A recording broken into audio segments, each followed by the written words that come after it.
મોટેરા ચાંદખેડા વિસ્તારમાં ગેરકાયદેસર દારૂના અડ્ડાઓ ધમધમતા હોવાની તમારી ફરિયાદ ગંભીર છે અને તે કાયદાના અમલ સામે એક મોટો પડકાર છે। ગુજરાતમાં દારૂબંધી હોવા છતાં ગેરકાયદેસર દારૂનું વેચાણ એક સતત સમસ્યા રહી છે, જેના પર પોલીસ દ્વારા સમયાંતરે કાર્યવાહી કરવામાં આવે છે।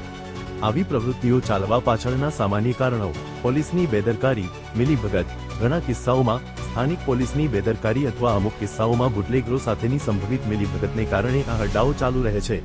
જો પોલીસને જાણ ન હોય તેવું લાગે તો તે તપાસનો વિષય છે। રાજકીય અથવા વગદાર વ્યક્તિઓનો હાથ: ઘણી વખત મોટા બુટલેગરોને રાજકીય નેતાઓ, સ્થાનિક વગદાર વ્યક્તિઓ અથવા ગુનાહિત તત્વોનું સમર્થન હોય છે, જે પોલીસ કાર્યવાહીને અટકાવે છે અથવા ધીમી પાડે છે। સોર્સ અને સપ્લાય ચેઇન: દારૂ મુખ્યત્વે પડોશી રાજ્યોમાંથી દાણચોરી દ્વારા લાવવામાં આવે છે। બુટલેગરો પાસે તેમનો માલ છુપાવવા અને વેચવા માટેની જટિલ નેટવર્ક હોય છે। સ્થાનિક માંગ: દારૂબંધી હોવા છતાં દારૂની માંગ રહેવાથી આ ગેરકાયદેસર